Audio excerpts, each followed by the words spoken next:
Right, so now is the time for a very, very big panel, and hopefully it will be big not only in quantity but quality as well. And I wouldn't be able to introduce everyone, but thankfully we've got our wonderful moderator, Wendy Feher, who helps us at Doing Good to join all this digital innovation to the outside world, and she will introduce you all these founders from the projects which has to do with the social impact. Thank you so much, Wendy, and please welcome everyone else to the stage.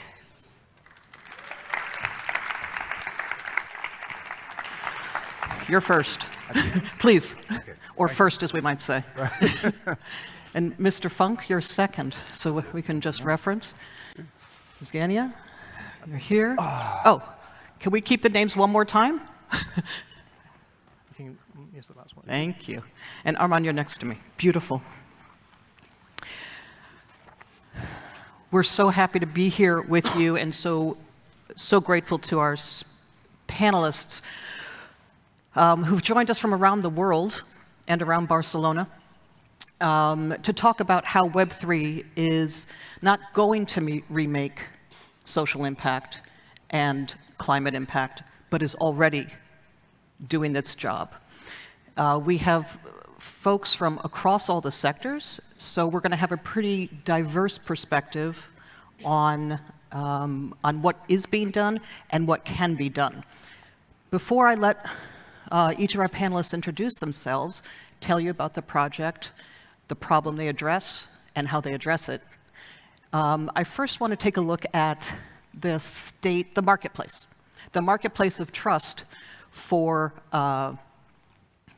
nonprofits. And we'll go to the first slide if we can.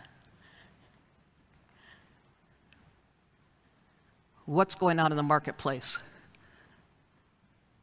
So this is slide 2, and we'll go back one. Here we are. So according to these two prominent market researchers, there's a little bit of a problem with the state of trust in nonprofits and philanthropy. Nonprofits are the providers of the services, and philanthropy is defined as the corporate foundations, the private foundations, and the wealthy individuals. So you can see the trust in nonprofits for 2022 has dropped significantly.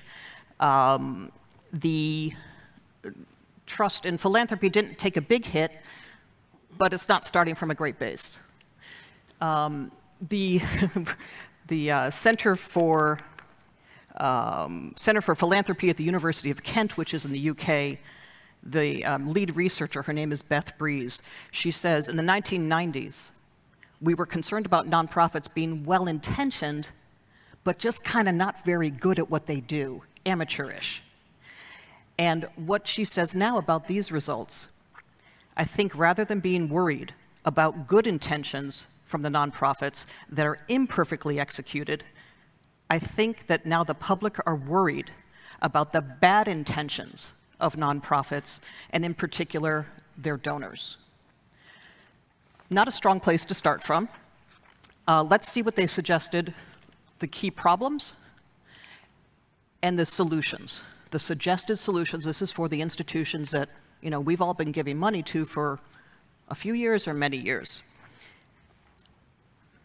Now, you guys already know we're jumping to the punchline to say, if this is what the nonprofits and the philanthropists have to do more of, the current recommendations are things like new cultures in your institutions that take an anti-bias approach, stronger leaderships, better relationships, individual relationships with the nonprofits, less paperwork, making the application process simpler, and things like don't contort, don't demand, grant makers, don't demand certain outcomes, because you don't know that the nonprofits who can provide the services can deliver those outcomes. Have a dialogue with those folks and let them tell you what the outcomes are going to be.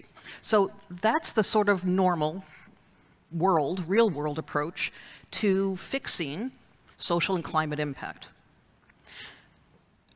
So the question is that enough? Arman, will you start and introduce yourself? Yep. Hello, everyone. My name is Arman. I'm a CEO and co-founder of Brand for Impact. I work most of my life in the corporate and investment banking, so I know it's not a profile that you may expect here. And 2 years ago, I decided to change my life, and I made a clear and conscious decision to move from that industry to the ESG, to the environmental governance and social and governance. Okay. And from my experience working with large corporates and medium corporates, I see that even though ESG is still that most studies show that is something that society demands. They demand companies to go beyond profit. But still, most companies feel there is a cost of doing business. And that's a big issue. It's like paying taxes. They do it because society demands them to do, all right? But they do it like in a forcefully way. Why is that? How come that we know so little from the ESG efforts that company makes that we daily interact, that we daily purchase? How come that ESG in all corporates feels so disconnected from the core business? Those are questions that we need to ask ourselves, because if we truly want to become socially oriented, we believe that we need to bring corporates into the equation. Okay. So we have identified two big problems that companies face. One is communication. Stakeholders, as I just mentioned, they are not aware of the company's efforts in ESG. And secondly, how can you link those efforts to results? Because let's face it, companies are for profit, okay, and they need to deal with investors, they need to pay salaries, they need to do a lot of things. So it's very easy for us to claim, hey, you should do this, you should do that, you should do this. But in the end, reality is not that simple. And we need to have a little bit of empathy, and let's see why is that and how can we address it in a different way. Okay. So what we have done is we have created an instrument. It's called impact vouchers, which basically are micro donations, corporate micro donations, okay, that are distributed to employees or to clients for them to choose which are the projects or the causes that they would like to donate. Okay. So by doing this, we solve those two issues. The first one is communication, letting them decide, engaging them in the decision process.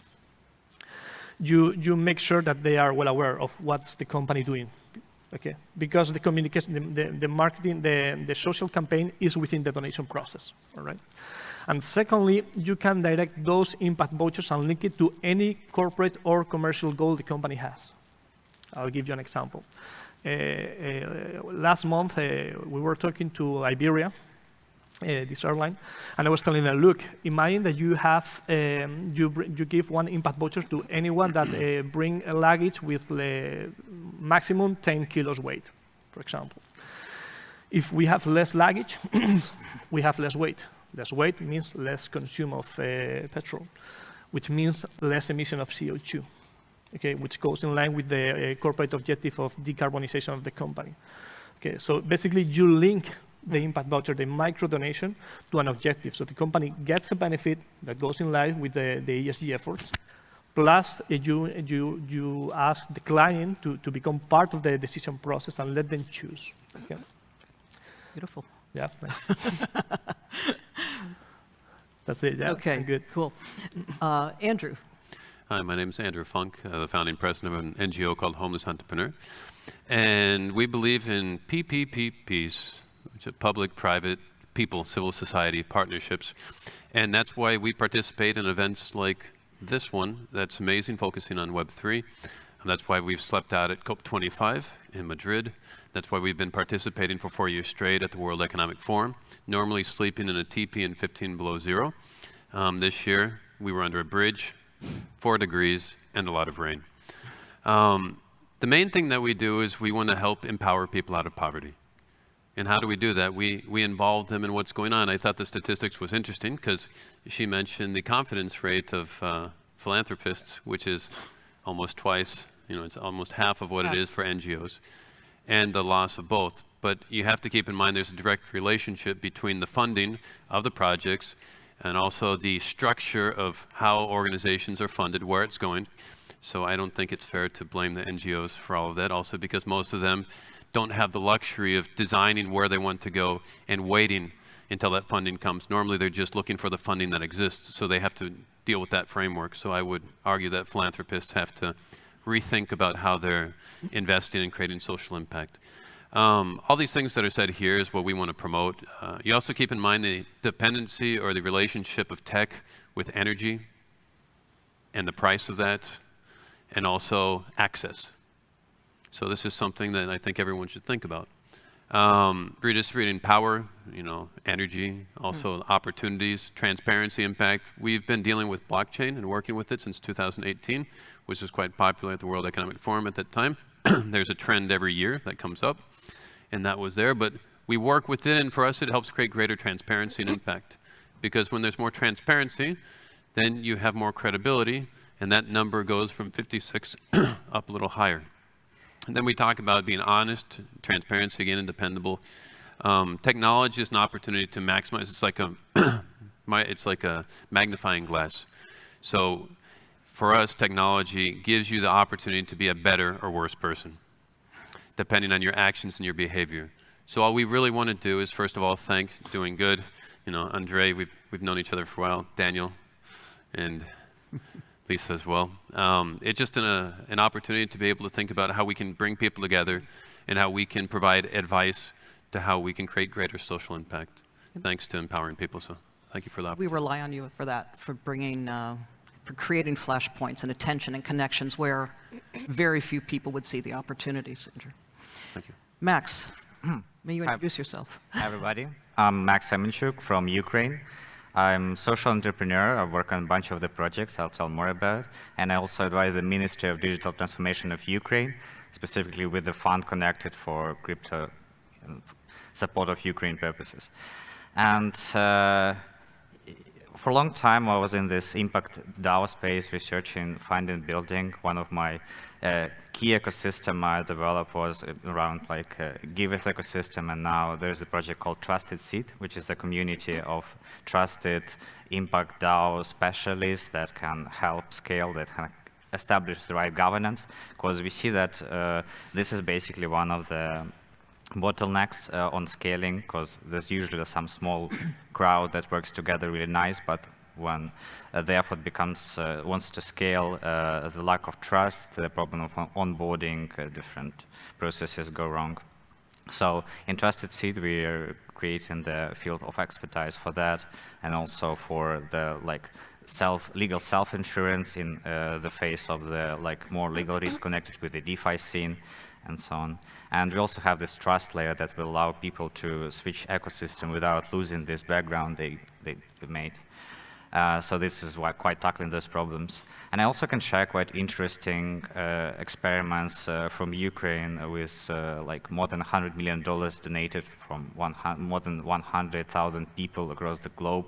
It was really innovative in a way how people donated to the governmental crypto fund. Can you imagine this? And crypto fund dispersed funds usually in a matter of days. It was all transparent. Many networks were there. The NFTs were there. It was a crazy time for 4 months to work on that. So I'll be happy to share more about that, but probably will pass to Zhenya. Thank you, Max. Thank you, Wendy, for inviting. It's also my pleasure to be here. I'm from Ukraine, and I would say I will talk from a bit different perspective of our project. So I'm here as a Global Shaper, which is a community of young people united to make a social impact in your local communities. It's united 11,000 people abroad, all over the world. It have 500 hubs across the world, and one of them are in Kyiv. We have 4 in Ukraine, which is Lviv, Odessa, and Kharkiv. And with the full scale invasion on the February 24th, we were all united, and we were all we have this integrity in our society to do something for our country to win. And I think that's integrity and purpose that we have all helped us to develop a great project which names Support Ukraine Now. We started as a platform to teach how foreigners can help Ukraine, basically combining the demand in Ukrainian society to benefit, to receive help on local places and using the opportunities that foreigners can provide, either by donating or housing, hosting people, or showing their support in Ukraine abroad. And I would say that we were this community that united and matched the needs of the population with the supplies that can be provided from abroad to put it into place together, having our abilities and skills united for the purpose. And yeah, I think that Ukrainians shows a great unity as well as the whole world standing with us, and it helps us to make a social impact and to basically lead us to the victory that is really hopefully will be soon. Yeah, I will start. Thank you. Thank you so much for that. Andre. Thank you, Ievgeniia. Thank you. My name's Vanyi. I'm the CEO and founder of Nozama back in early 2019. And by summer of 2021, the entire team, we all came to the conclusion that everybody wants to save the planet, but nobody wants to pay for it. So how to solve the problem, not only of building a company that can have an impact on the environment, but by that same token be economically viable, financially viable, a model that can be sustainable. And we decided to focus on the waste management industry. So plastics, in reality, is a marketplace where across the world, waste management companies convert the data from their existing activity of collecting plastic and waste and selling this plastic and waste to recycling companies into NFTs, so that they can sell these NFTs as proof of recovery, or, as most of you would be familiar with the carbon credit market, as plastic credits. The other side is we said, well, only accountants really have an emotional relationship with numbers. And the fact that you're at the store, you're not going to choose Coca-Cola over Pepsi-Cola because you read the annual report of what Coca-Cola is doing for the environment. So we said, well, who better than embody emotions than artists? So we said, well, artists can create their NFTs and link these plastic credits to the geographies that the artists want to have a significant impact. Why? 40% of the revenue from the NFTs goes to non-for-profit green initiatives that are dealing directly with the waste pickers in developing nations. So you incentivize them to collect more waste, and you're rewarding them with more income to help them out of poverty. So plastics is currently operating in India, Thailand, Kenya, Ivory Coast, Senegal, most of Latin America, Australia, Spain, Brazil. Yes, Fernanda, Director of Marketing, Brazil.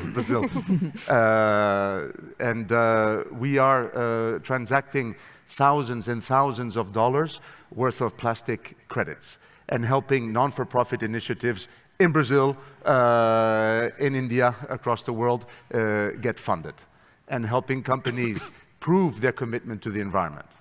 Thank you. Beautiful, beautiful. Obrigado. So I heard you make mention of circular economy, proof of impact, proof of humanity or identity. Can you help us zoom in? And Andre, maybe we'll start with you. Zoom in on how are either Web3 tools, blockchain smart contracts, NFTs, or Web3 principles specifically enabling what you're doing, and what differences would it make if you didn't have the tools? Well, I'd like to talk about the experience of Nozama, which was mostly of a SaaS experience, right? Software as a service. And our biggest customer is Nestle Corporation, in that case. So what is that model? That model is basically selling software. Now, if you want to have a scalable global adoption, you need to have an economic incentive. If you want an industry like the waste management industry that hasn't changed in 50 years, you cannot go to them and say, you need to innovate, you should buy my software. It won't work. If you tell them, I'm going to give you a third source of revenue, they're going to listen to you. And you need to understand the industry. How does the industry work? Well, basically, they have two sources of revenue. Number one, collecting waste, garbage. And they make their revenue from municipal governments, from private entities. The second one, which in our case was the interesting one, is that they are separating this waste and identifying which type of plastics can be sold as a prime resource to the recycling industry, so that it can be reused in single-use packaging. Well, if they're selling it, they're obviously issuing invoices. If they're issuing invoices, they're obviously paying taxes. If they're paying taxes on something they sold. So if they sold it, that means that they had it in the first place. Conclusion, an invoice is a proof of recovery. Now, what can you do with this proof of recovery? Sell it. For the last 15 years, you've seen the carbon credit market explode into $1 billion market. Now, Mr. Waste Management Company, you can create a third source of revenue by converting your data, your invoices, into plastic recovery guarantees. This is a model that only NFTs could have enabled. So from our perspective, NFTs is the singularity within blockchain adoption. Why? Because the business model is intrinsic to the waste management company. Artists. We've seen artists grow and explode OpenSea. $1 billion business monthly. Now artists can have an increased revenue stream by using their art to evangelize, to have a serious environmental impact by linking these plastic recovery guarantees into their NFTs. And saying in Brazil, they want to help clean plastic from the Amazon. And now an artist can have an impact and make money. So in that sense, and obviously you've got legislation which says that companies need to offset their plastic production. You need to be plastic neutral by 2030. You need to have at least 35% of single-use packaging composition coming from recovered materials. So you have a driving force behind the recovery of plastics. NFT business model. So the Web 3.0 application definitely is NFT business model. And it's not a technological solution. It is a business model solution. The problems are business models. The world is full of technological solutions. But if nobody's going to pay for them, they're useless. Thank you. Thank you. Ievgeniia. I would talk here about maybe more general perspective of how we can use NFT technologies and Web3 instruments to document war crimes that is committed right now in Ukraine. Being myself a lawyer, I find it really insightful on how we can use this technology to perceive and save data and to use it for filing the claims to the International Criminal Court or any national courts in Ukraine to persecute the violations of the war crimes committed in Ukraine and any other countries, actually. So it's actually already some initiatives initiated by Starlink Lab, which is an academic platform in the Stanford University, backed up by the Stanford University, that actually already filed the claim to the International Criminal Court, ICC, on the crimes that is committed in Ukraine and Kharkiv, using NFT technologies. I would say why it's really important is because the problem here in documenting, despite the fact that we are living in this electronic world and we have all documented, we have a lot, that's the first war actually that we observe in real time using Starlinks, right? In Azovstal, for example, or anywhere in Ukraine right now. That it can be deleted. So the data still can be deleted and cannot be used as an evidence to prosecute the war crimes. And for example, there is a numbers, 350,000 data, videos, and pictures of the war crimes hitting, for example, civilian objects have been deleted from YouTube. Around 11% of data from social media in Twitter, in Facebook, and YouTube was deleted as well. That also has the evidence for the war crimes committed in not only in Ukraine, but overall. So I would say NFT having this decentralized model of perceiving the information can help us to save it and to fill it within the legal framework. But we really need to be careful here by checking and verifying the data that is coming to the NFT, as we know that we have some rules and principles of the evidence collection and filling it to the institutions, legal institutions that is observing that. So making sure the task is maybe for the community is making sure the evidence collected and downloaded in a sense as an NFT is actually following the principles that we can use within the international jurisdictions to prosecute the war crimes. And I think that's the greatest challenge as well as an opportunity to observe how we can use the technologies in this area. It seems like this is the first opportunity to do such a thing, and that the blockchain forensics business is exploding, which will be supportive of creating evidence that meets the hurdles that needs to be met. Thank you for that. Also, maybe to share an experience that in Ukraine we already developed an NFT war crime museum that is already collecting information within the use and also using the artist expression of the war crimes and also evidence during the last more than 4 months already.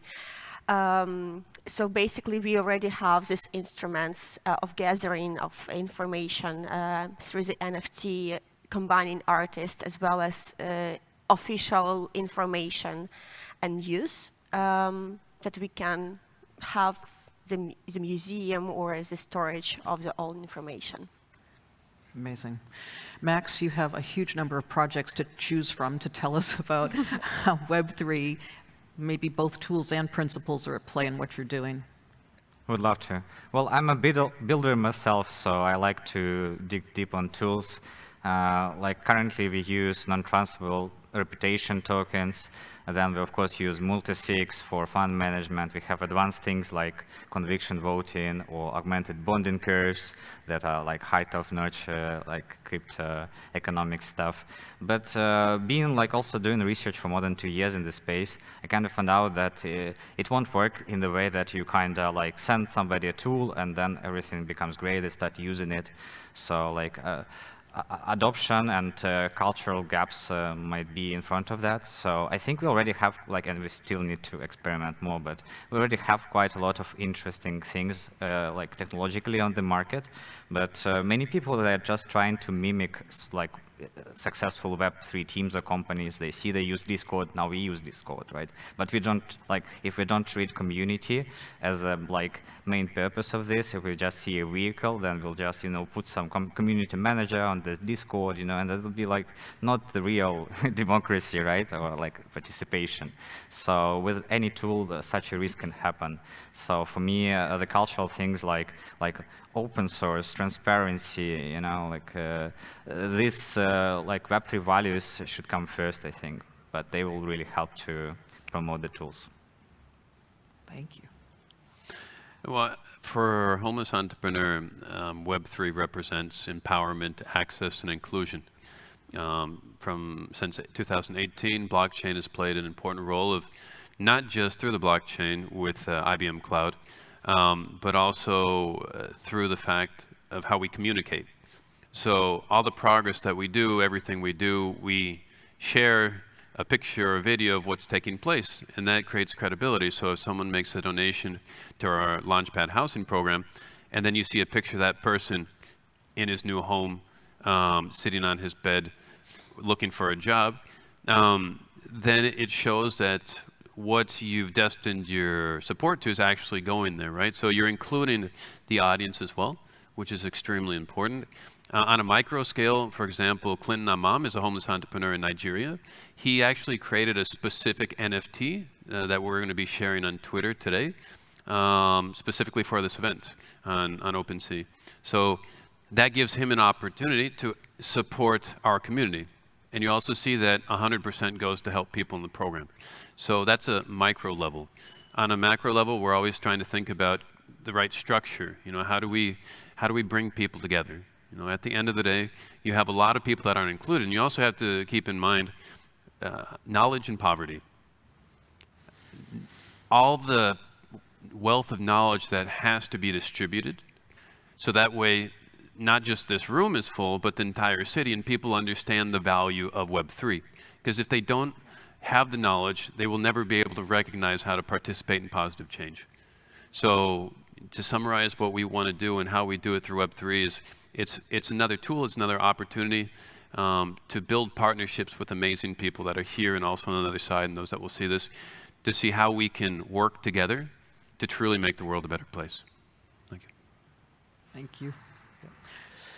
Well, Web3 brings many advantages. They bring decentralization. It brings monetization, also of many businesses that so far it couldn't be.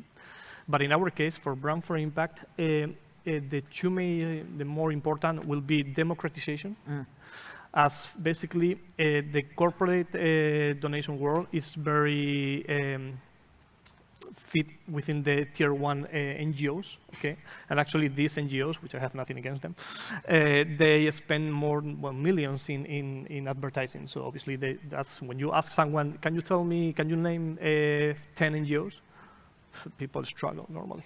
They can tell you 3, 4, 5, and then it goes forward. So obviously when you want to donate to someone, they only donate to the NGOs they know, obviously. So part of what we are doing is changing that. Okay, we are giving all NGOs the same opportunity, the same visibility, and what we aim is to democratize this world. Okay. Secondly, all our platform has been built on blockchain, because when we address companies, companies really are sometimes skeptical or worried about where are my funds going? I mean, how do I know that they are going to the right place? I read once that there's 7% of donations that are lost in the way, okay, that didn't reach till the end of the chain, and over such a big market, that means a lot of money, okay.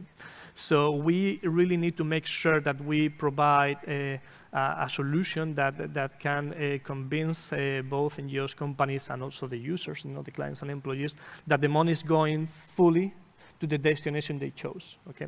That's why these impact vouchers I mentioned before are basically tokens, okay. To make sure that we have complete traceability, complete auditability of what we are doing. And only possible because of blockchains and tokenizing the vouchers. Absolutely, absolutely. That's the tool. Actually, blockchain can be used in many, many industries, and traceability is one of the easiest, let's say, advantages that almost any industry in the world can benefit from. You know, you said something when we were talking a few days ago about collaboration, and I want to just touch on collaboration. We have 9 minutes, so maybe we'll spend 5 or 6 minutes talking about collaboration, and maybe we'll leave a few minutes for questions. One of the things you said about collaboration was that Web3 enables formally distinct, siloed, separated, maybe not even mutually interested in each other, organizations, functions, pieces of the supply chain to be very separate and deeply inefficient. Yeah, that's correct. If you see, it's like they speak a different language. You talk to corporates, they have their own way of seeing things. You talk to NGOs, they have their own way of language seeing things. Then you go to talk to the government, same thing. So far, everything is very disconnected. I believe Web3 can bring all actors together, okay? Because all actors can have something that they can offer, okay? And it's very different from each other, okay? For example, you can, in Web3, the idea will be, or the goal, in my opinion, will be to create an ecosystem, that all can coexist. Or, for example, imagine an NGO, a local NGO that has a lot of experience within the field, but is lacking funding or is lacking, like a structure to make sure that the projects are properly managed. So you can partner with an international NGO, okay, or getting funds from there, or the idea is everyone has something to offer, and the field is so disconnected. There's no communication that each player is just focus on the goal and uniting them together in this ecosystem. It will increase efficiency towards the goals that we need to achieve. Thank you for that. It's a very nice thing to think about. Andrew, I'm going to come to you on collaboration because this is kind of your calling card, and whether that's public-private, and you work, in my experience with you, you do deep dives in homelessness and poverty eradication, and you also do a sort of horizontal thing of trying to see connections and opportunities across very wide swaths of space. I mean, I don't know if anyone has heard of the term T-shaped person or organization, but basically know a little bit about everything so you can be in the conversation, and then you're an expert on one or two things. But we have like a drunken T, because we enter so many different verticals, and then we try to understand what's important to that vertical and how we can add value. And as a result, I've ended up in Cannes Festival, I've ended up at the World Economic Forum, I've ended up at Mobile World Congress, in Web Summit. Here in February, I'll be in Saudi Arabia for an event called LEAP.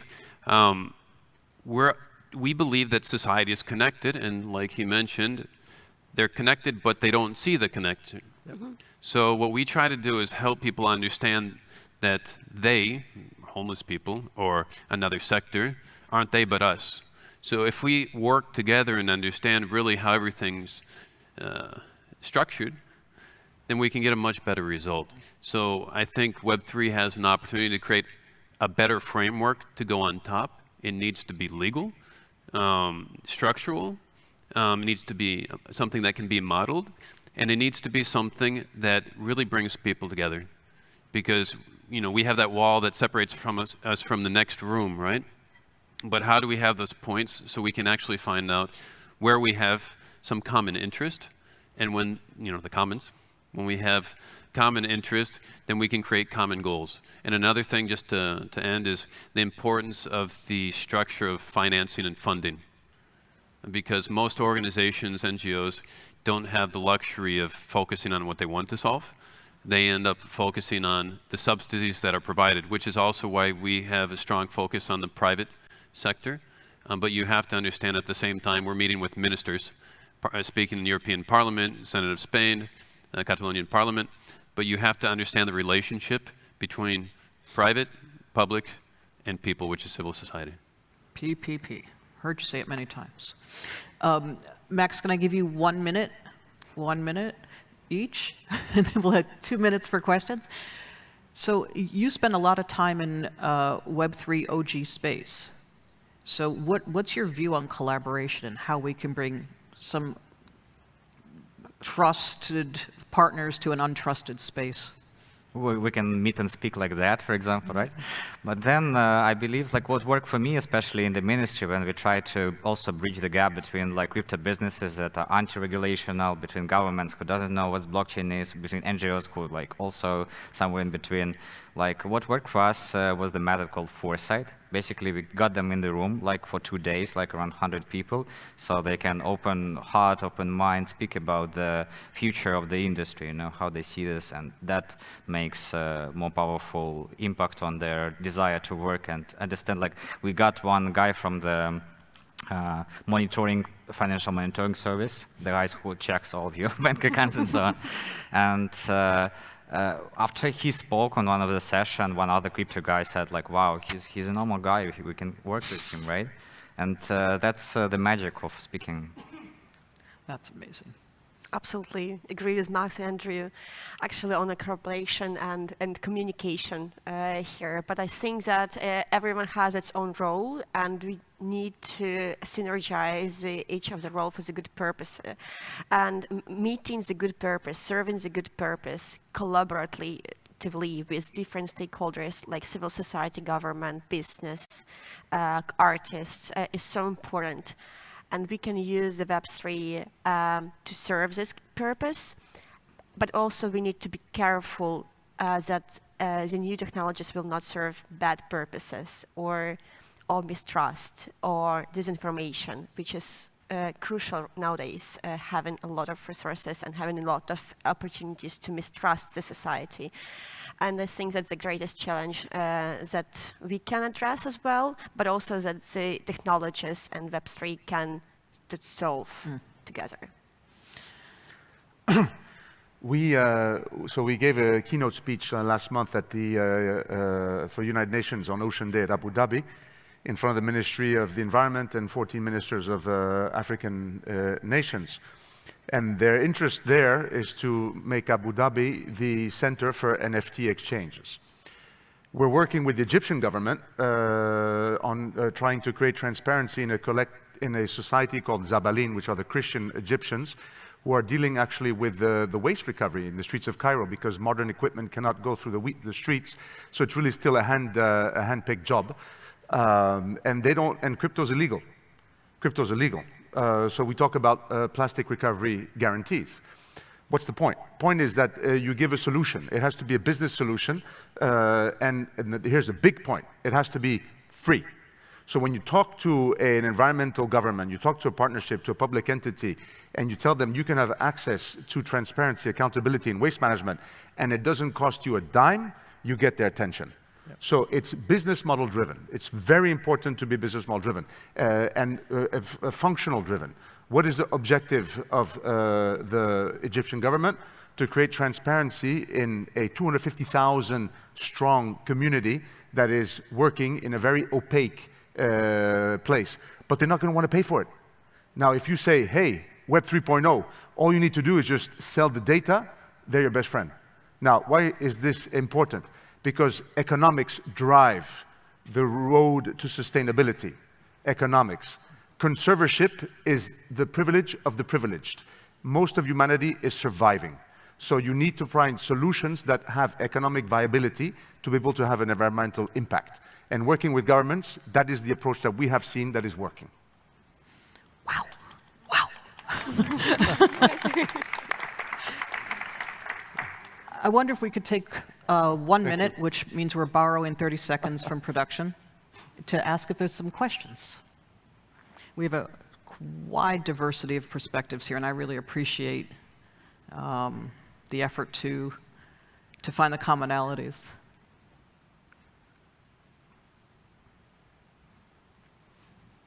Okay. Yes, sir.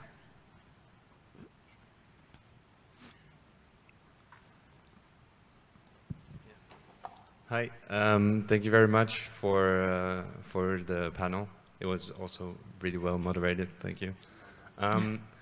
The title of the panel is, I think, something like how Web3 can save the world. And I was wondering if your goals of your projects and also personal goals really align with that, and if your goal is not like to save the world by yourself, what is actually like the big goal you're following? Each of you, yeah. For each person. So whether this is pegged to SDGs or not, what is the goal for Brand for Impact? Well, or personal goal either, right? No, the company goal. Well, okay. I'll try to make it very, very short. The goal will be for first to increase the amount of donations that NGOs receive and be more properly distributed. Okay, because NGOs are the most experienced actors regarding improving the world. Okay, and secondly, we are very focused on generating awareness and letting the society, the consumers, the clients and employees, the information on which companies are doing good and which companies are not. Because if you don't have the information, how can you choose to support a company, to buy from a company, to offer, get the services from a company if you don't know if they are doing or not? So for us, information and awareness, and second, increasing the funds they have for NGOs. Can we take one more, and then we'll see if there's another question? Just basically, our goal is reducing poverty through economic empowerment. Okay, so when we talk about smart cities, as long as there's one homeless person in the street, it's not a smart city. So we just want the players to be coherent with what they're saying and what they're doing. So our goal is to have greater knowledge, So that way, all different levels from private, public, citizens can actually recognize how we can do things better. So that way the conversations don't just end here, but afterwards there's action that actually improves the planet from our basis. Brilliant. We're going to end here. Thank you so much for joining us, and thank you to our new friends who will be here all day if you want to chat with them some more. And we'll see you on the floor. Thank you. Thank you. Thank you.